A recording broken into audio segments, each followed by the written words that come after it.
시쿵 시즌4는 시의 테마로 여러분을 찾아갑니다. 문학으로 삶을 논하고 문학으로 세상을 읽는 김은자 시인입니다.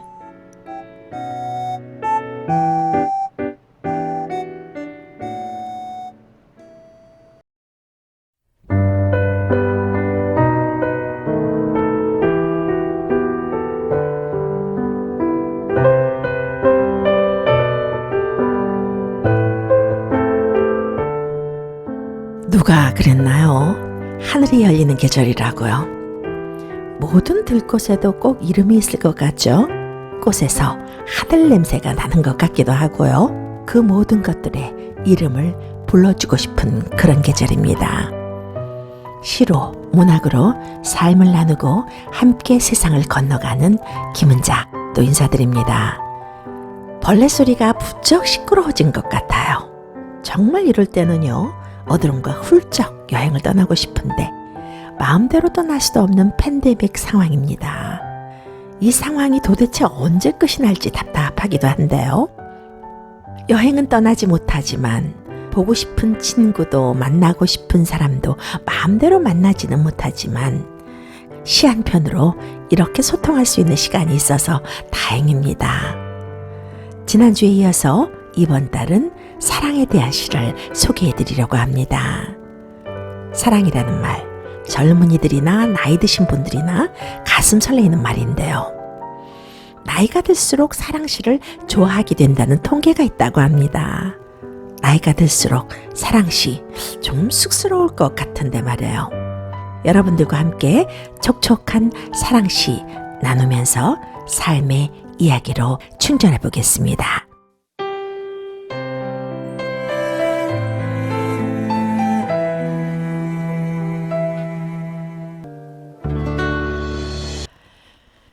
사랑이라는 것이 도대체 뭘까요? 인간에게 가장 많이 영향을 주고 가슴을 뜨겁게 해주고 또 한없이 감동 속으로 환희 속으로 슬픔 속으로 속절없이 빠지게도 만드는 것이 사랑인데요. 나이가 들어도 알 수 없는 것이 사랑이 아닌가 합니다. 사랑이란 무엇일까요? 라는 질문을 가장 먼저 던진 사람이 그리스 철학자 소크라테스라고 합니다. 그 얘기는 사랑에 대한 질문이요. 2000년도 전부터 해왔다는 얘기예요. 답을 찾고자 하는 문제이기도 했다는 말이죠. 소크라테스도 답을 찾지 못했다는 얘기이기도 하고요. 답을 찾고자 했지만 답을 얻으려고 한 질문이 아닌 것 같습니다. 우리에게 정당한 질문을 던짐으로써 사랑의 의미에 대해서 좀 생각해 볼 수 있도록 한 것 아닐까 하는데요. 많은 시인들이 저마다 사랑을 노래했습니다. 오늘도 여러분들과 함께 아름다운 문학작품 사랑시를 나눠보겠는데요. 제일 먼저 소개해드릴 시는요. 이 시 역시 한국인들이 너무도 사랑하는 시고요. 잘 알려져 있는 시입니다. 여러분들이 사랑하는 시인이죠. 강은교 시인의 사랑법 낭송 듣고 돌아오겠습니다.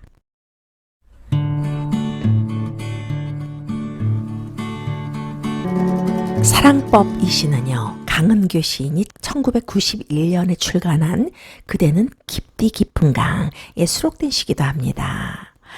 무한한 자유와 초월적인 사랑을 표현한 것 같지만 끝끝내 놓아줄 수 없는 끈끈함, 그런 질감이 느껴지는 시기도 해요. 사랑을 하는 데 있어서 지켜야 할 규칙을 차분하면서도 서정적인 어조로 표현한 시입니다. 이 시의 제목을 그대로 풀이를 하자면요. 사랑하는 방법 또는 사랑하는 데 있어서 지켜야 할 규칙입니다. 여기서 시인이 말하는 사랑의 방식은요. 떠나고 싶은 자 떠나게 하고 잠들고 싶은 자 잠들게 하라 라는 것인데요. 무책임한 방치라기보다는요. 사랑하는 대상에 대한 집착과 아집을 버리는 조금은 위에 있는 사랑을 노래하는 시입니다. 남는 시간은 침묵할 것이라는 구절에서 알 수 있듯이요. 지나간 사랑에 대한 집착을 버리고 자신을 응시하는 방법. 그러니까요. 사랑하는 상대보다도 내 자신을 응시하면서도 침묵 속에서 관조해보라 라는 시인의 생각이 들어있는 시이기도 합니다. 떠나게 하라. 잠들게 하라. 명령조의 어조가 엄숙한 분위기를 조성하는 묘미가 있네요. 그 절제의 어조, 체념의 모습, 그 이면에 나타나는 희망과 의지를 선명하게 그려주기도 하죠. 뭐니 해도요, 이 시의 핵심은 마지막 시기가 아닌가 합니다. 가장 큰 하늘은 언제나 그대 등 뒤에 있다. 사랑을 제대로 하면 등 뒤에 있는 가장 큰 하늘을 볼 수 있다는 건데요.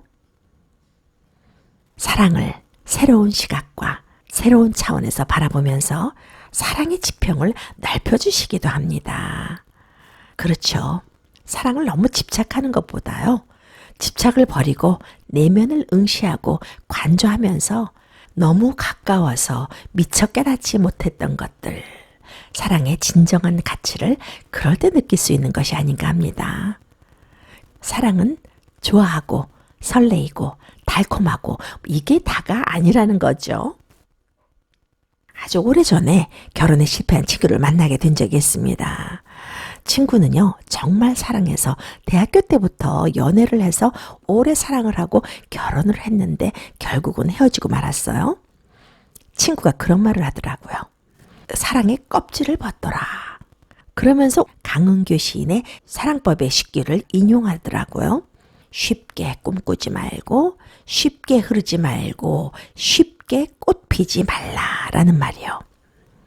참 잠언처럼 잔잔한 감동이 밀려오는 그런 시기이기도 한데요. 이 아슬아슬한 팽팽함을 유지하는 것이 어떻게 보면 사랑을 보관하는 방법일지도 모르겠다라고 친구가 말했던 기억이 납니다. 이 시에서 시인이 말하는 사랑은요, 버림으로써 얻어지는 고요하고 쓸쓸한 사랑이 아닌가 싶은데요.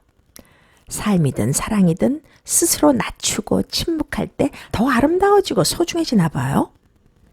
그렇다면요, 사랑을 과연 다 놓아주고 다 버릴 때 사랑이 찾아오고 이룰 수 있는 것입니까? 라고 묻는다면요, 글쎄요, 그렇지는 않은 것 같습니다.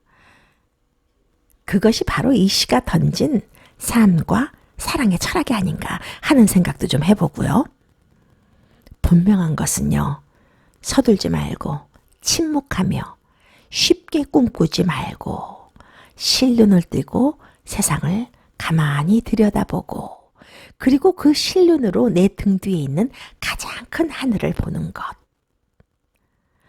장기화되는 코로나 팬데믹 속에서 사랑도 나만의 큰 하늘을 볼 수 있는 현명한 눈이 필요한 때인 것 같아서 소개해본 시였습니다. 이 시는 한국인들이 많이들 애송하는 시예요. 사랑에 빠져서 눈물 흘리고 앓고 아파하고 열정하고 그런 친구들이나 자제분들 혹시 주위에 있으면요, 떠나고 싶은 자 떠나게 하고 잠들고 싶은 자 잠들게 하고 그리고도 남은 시간은 침묵할 것. 쉽게 꿈꾸지 말고 쉽게 흐르지 말고 쉽게 꽃 피우지 말고 떠나고 싶은 자 홀로 떠나는 모습을, 잠들고 싶은 자 홀로 잠드는 모습을 실눈 뜨고 바라볼 것. 가장 큰 하늘은 언제나 그대 등 뒤에 있다. 이렇게 강은교 시인의 사랑법 읊어주면 어떨까요? 어머, 우리 엄마가 어머, 당신이 멋있네 라는 소리 들을 수 있을지도 모릅니다. 이 시를 쓴 강은교 시인은요, 1945년 함남 홍원에서 태어났어요. 1968년 사상계에서 순례의 잠이라는 시로 신인문학상에 당선되면서 작품 활동을 시작했는데요. 시집으로는 허무집, 풀립, 빈자일기, 벽속의 편지, 어느 별에서의 하루, 초록거미의 사랑 등이 있고요. 현대문학상, 정지용 문학상 등을 수상했습니다. 엄격하면서도 품이 넓은 사랑시였죠. 그런가 하면요, 사랑을 사랑한다라는 말 한마디 없이 본질을 건드린 시도 있습니다.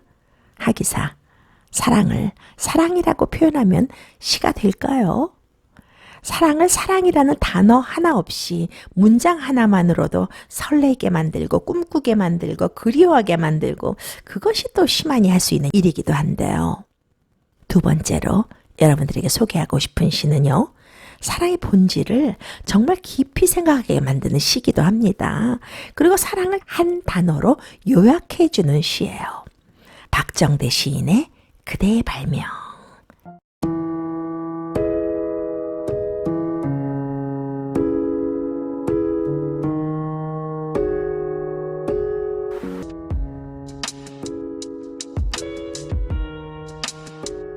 그러게요. 도대체 누가 그대라는 그 신묘한 것을 발명했을까요? 내 초라한 마당을 환하게 하고 또 그 사람 앞에만 서면요. 앞이 하얗게 변해서 아무것도 안 보이게 하는 그대를 도대체 누가 발명했을까요? 오늘도 우리는 이렇게 답도 없는 영양가 없는 얘기를 합니다. 누워 있어도 심장을 빠르게 뛰게 하고 가다할 수 없는 그 마음이 여러 곡의 음악을 만든다고 하죠. 뚜라미 울음소리를 사다리 삼아서 초저녁 별에 닿을 수 있게 만드는 그대, 그리워할 그대를 가진 사람들은요, 모두 위대한 발명가이기도 합니다. 시인이기도 하고요. 이 시의 앞권은 끝부분입니다. 아무것도 하고 싶지 않아서 사랑하는 사람을 발명하면서 어두워진 자기네 집 마당에 초대하고 또 밤 깊도록 음악을 듣고 그대의 발명, 제목이 좀 이상하기도 하지만요. 정대 시인의 발명을 이해할 수 있을 것 같습니다. 사랑을 발명이라는 단어로 표현했다는 말이 아이 대단합니다. 그렇죠. 사랑이 발명이 아니면 뭐겠습니까? 시인의 말처럼 그대를 사랑하는 사람을 발명하는 것이 사랑입니다. 그대를 창조하고 나만의 방법으로 재발견하는 거죠. 얼마나 사랑했으면 세상에 아주 사소한 움직임도 음악이 되는 저녁에 고즈넉한 저녁 귀뚜라미 울음소리를 사다리 삼아서 초저녁 별에 닿을 수 있게 만들어준 사랑하는 사람을 누워서 발명하고 있겠습니까? 사랑 이코르 발명이라고 생각해도 무리가 아닐 것 같은데요. 발명이기 때문에 사랑이 특별하고 소중한 겁니다. 발명이란 건요, 누구도 발견하지 못한 것을 만들어내는 일이잖아요. 정대 시인만이 표현해낼 수 있는 아름다운 시기가 아닌가 합니다. 박정대 시인의 시는요, 이 시인의 그 나직한 독백이 꼭 음악처럼 들리는 묘미가 있어요. 그래서 이 현대인들의 고독을 치유해주는 잔향으로 남아서 우리로 하여금 꿈꿀 수 있게 한다라는 평을 받고 있습니다. 2004년에 발견했던 시집 아시는 분은 아마 아실 거예요. 아모르 기타. 정말 낭만의 극치라고 해도 과언이 아닌데요. 사랑은 그대의 발명이다 라는 시가 우리를 무한한 상상 속으로, 철학 속으로 이끌어가는 시기도 합니다. 이 시를 쓴 박정대 시인은요, 1965년 강원도 정선 출생입니다.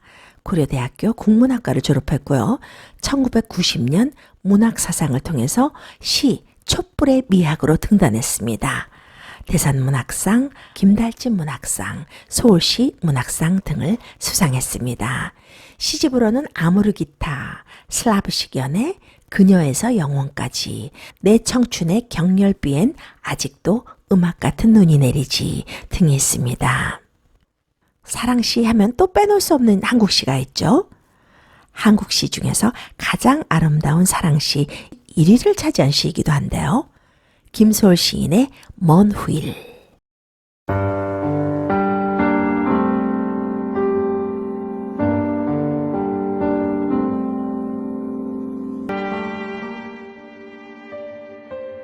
정말 주옥 같으십니다. 지금 내놓아도요, 현대의 어떤 세련시 앞에서도 뭐 하나 빠질 게 없고요. 어떻게 그 시대에 이런 시를 쓸 수 있었을까? 아, 그녀가 떠오르네? 라고 생각하게 되는 시기도 합니다.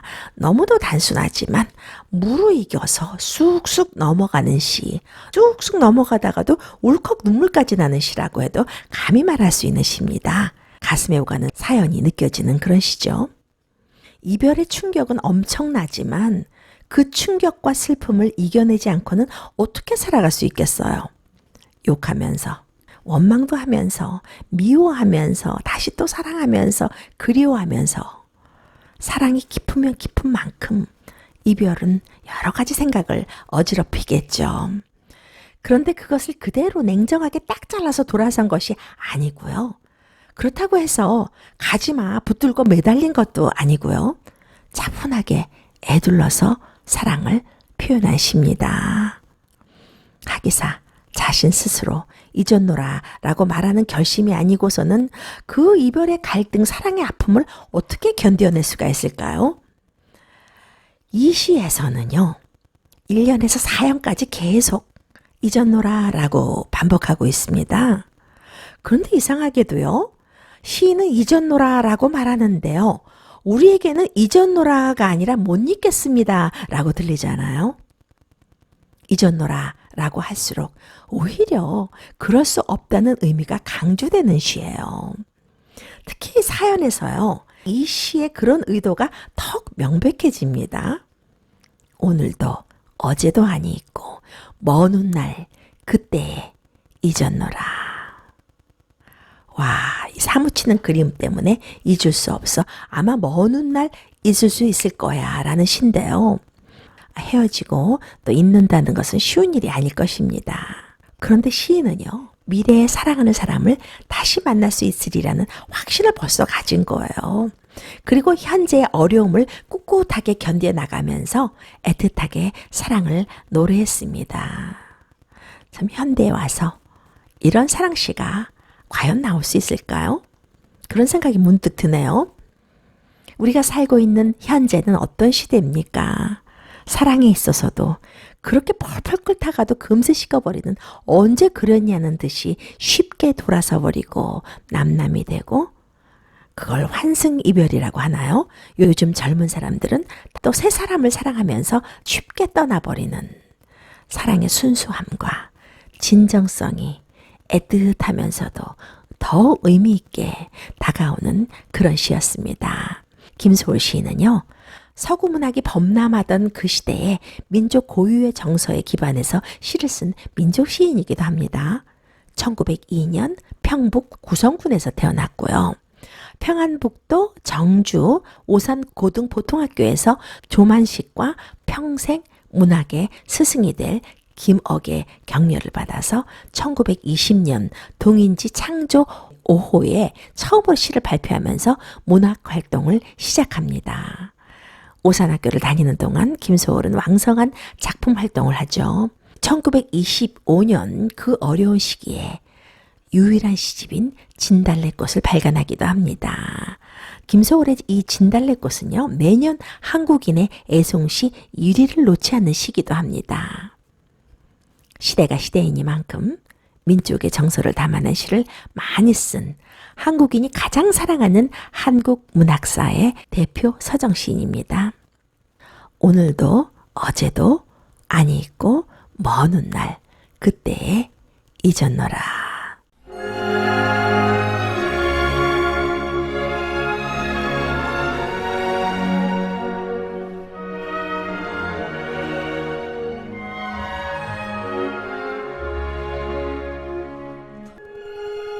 오늘도 여러분들과 한국의 사랑시를 나누는 사이에 시쿵 접을 시간이 왔습니다. 한 주 동안 건강하시고 다음 주에 감동의 사랑시로 돌아오겠습니다. 김은자였습니다.